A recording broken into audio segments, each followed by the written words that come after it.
Hello, everyone, and welcome to another Southern California housing market update.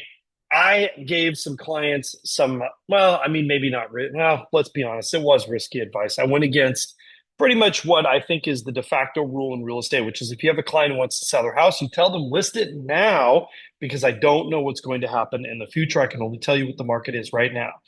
And I told them to wait. So, did it work out and did I make the right choice? Let's get started.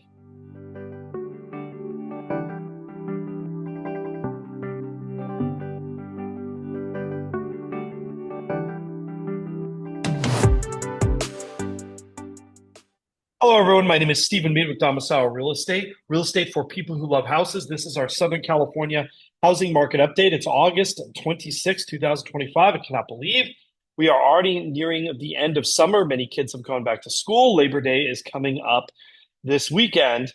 And I want to talk to you through a little bit of a decision-making process and why information matters. So I have some clients who have just closed on a new home. In fact, we just closed yesterday. Very excited for them.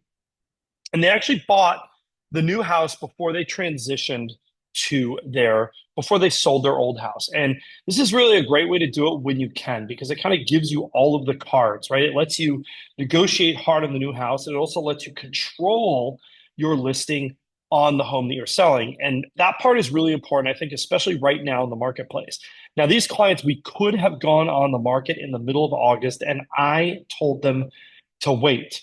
This pretty much goes against the general advice, right? The general advice is you know where the market is, but I told them to wait instead of taking the bird in hand. And the reason is I thought that the market will be better in September. And we're going to talk a little bit about some of the stats to see, do I think I'm going to be right in telling them to do that? But I will tell you, this is why the data is important. Historically, Southern California, August is probably one of the worst months to be a seller and one of the best months to be a buyer. Why is this? Well, my theory on why this is because you have, generally speaking, other buyers are very distracted. They're worried about two things. One, back to school. Most of our school systems here in Southern California do go back to school in the month of August at this point in time. And then the second reason is it is end of vacation, end of summer vacations, that last hurrah. People's minds are everywhere but buying a new home. You don't want to be a listing in that environment. As I said, it is great to be a buyer in that environment. And I think this buyer who just bought, we were able to negotiate really hard on this house because of the timing. Now, let's go through the stats, and I'm going to say, does it look like September is going to be better than August? So let me pull these up here and make sure that I've got the right ones. I think I do.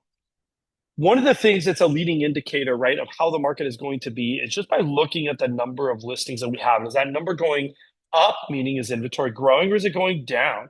And on this graph, I want to show you something interesting, right? Is that for under $1 million, that inventory has dropped. It's dropped a bit for $1 to $2 million. That's not a huge thing. However, I want to look at where we were last year. Inventory, especially in that under 1 million, continued to grow, for another month afterwards. Same with that 1 to 2 million categories. It grew and held steady, and it is dropping. I think that September is going to be a more competitive market. This is, of course, not great for buyers, but it is good news for sellers. And since we're in more of a balanced market, we're really teetering on that edge. Is it a buyer's market? Is it a seller's market? We're really right in the middle there. Now, I also want to look at these new listings in the last 2 weeks. Guess what? They have dropped off significantly, right? So we're going to be heading into a market with fewer new listing competition. So you can see there in both our price categories, we're seeing those numbers are really looking a lot like where we were at last year, not the elevated levels that we have seen this year in new listings coming to the market. If we look at our new escrows, those are down, but only slightly. And what does it mean, right? If new listings are down a lot, but new escrows are only down a little bit. Well, that means our absorption rate is going up, right? And a absorption rate that is going up, that's really something that is important for us, right? So we're looking here, and what you want to do is you really want to see this number. If you're a buyer, you want to see this number going down. If you are a seller, you want to see this number going up. So if you look here on this chart, you can see that in our under 1 million, we have crossed that 70% threshold, and we've actually risen up past that 60% threshold if you are here taking a look. So again, our absorption rate is going up. Now, if you look at our closed prices, right, this might actually look pretty scary to you if you're taking a look at this, right? That this might actually look like a scary chart. You're seeing that 75th percentile is dropping precipitously. But remember, this is a look in the rear view mirror. What does this tell us? It tells us the market was soft 6 to 8 weeks ago, right? Which is exactly when we went under contract for that buyer. I said, this looks like it's going to be a great time for you. And he didn't necessarily believe me at the time, but I said, have a little bit of faith. But as you can see, everything held steady on that median price and maybe a little bit of a drop at the bottom end. This is really a phenomenon we saw at the top end. I think the next draft, we're going to start to see this recover in the next 2 times that we do this analysis. Now, if you look at our still active after 14 days in the market, I'll admit this is still pretty soft, but it is not as soft as it was through May and June and July. I mean, really, these numbers have actually gotten better. And if we look at our close to list, right, yeah, that is holding steady in that high 90s. Maybe we're probably about 99% or so of list price on average in both of these categories. If you look at our days on market for new contracts, you can kind of see an interesting divergence here, right? That number is still hovering in that 40-day mark for 1 to 2 million. It did shoot up for under 1 million, but I'm going to be honest, I don't know how much stock I'd take into such a wild swing. I want to really see more of like a month-long average. I get the feeling in the marketplace we're still hovering on that 40-day number.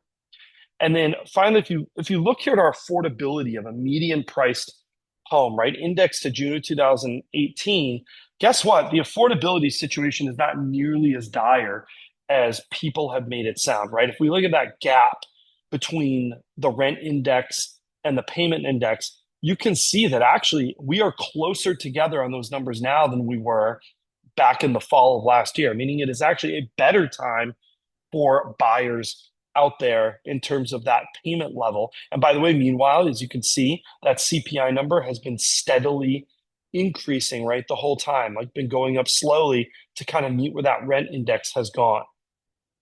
Finally, we've got our savior here, right? And that is a precipitous decline in mortgage rates and a pretty big decline last Friday. I think that is going to spur demand.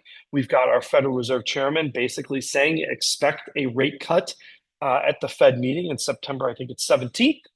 And the reality is this isn't just about what the Fed does. This is about the psychology of buyers. And if you've got buyers expecting a rate cut, they're going to start looking again. They're going to start paying attention. If they read headlines that mortgage rates have dropped, right? That is really a motivating factor for buyers. That gets them off the fence and it gets them out at the open houses, and that creates competitive bidding, which of course makes a more competitive environment. So here is the question. Did I do the right thing by recommending that these clients should absolutely wait before listing their home? I think that is going to prove to be very, very good advice for them. Obviously, time will tell. We will tell you about that listing as soon as it launches the day after Labor Day. Excuse me. We will tell you the day after Labor Day about that, and we'll share it on our social media channels. But it's really a cool house, a very, very unique color scheme that I promise you have not seen anywhere before. It is a one of one, and honestly, just a really cool house with lots of bespoke, unique upgrades that would be difficult to replicate. So thanks so much for watching. Don't forget to like, subscribe, and hit that notification bell. And obviously, if you are looking to buy or sell property in Southern California, we would love to lend you our expertise and help you make those sales happen. Don't hesitate to reach out, and we'll see you again real soon.